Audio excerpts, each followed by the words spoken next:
Okay, wir wollen uns mal anschauen, wie das neue Platin-System funktioniert. Grundsätzlich war die Idee dahinter ja, dass wir etwas verändern, und hinter den Kulissen hat sich einiges getan, aber wir starten erstmal mit der Grundfunktionalität. Natürlich können wir uns, wie immer, die Handelsverläufe hier als Chart anzeigen lassen. Wir wollen das aber für den ersten Schritt auslassen. Es gibt ein paar grundlegende Dinge, die ich bearbeitet habe. Ich habe eine Testdauer von 2003 bis 2023 ausgewählt. Als Modell nutze ich hier eine Minute OLC, was bedeutet, dass ich die Handelsdaten in einem Chart darstelle, das die Eröffnungs-, Höchst-, Tiefst- und Schlusskurse jeder Minute anzeigt. Jetzt starten wir mal den Test. Ach ja, ich sollte vielleicht den visuellen Modus ausschalten. Also, wir starten den Test hier mit diesen Einstellungen und sehen innerhalb kürzester Zeit eine Kontoentwicklung.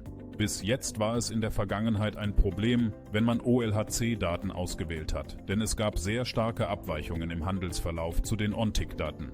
Deswegen gibt es im neuen Platin-System jetzt ein anderes Modell, das nur aufgrund von neuen Kerzen reagiert. Man kann diese Einstellung auch umschalten, aber im Moment soll es erstmal um die Grundeinstellung gehen. Wie wir sehen, sind wir ja bereits ganz gut unterwegs. Unser Test wird ungefähr 4 bis 5 Minuten dauern und soll uns dann ein Endergebnis liefern. Im Idealfall sollte das Ergebnis so aussehen, dass wir mit den Standardeinstellungen auf dem Stundenchart für den Euro-US-Dollar die 20 Jahre überleben.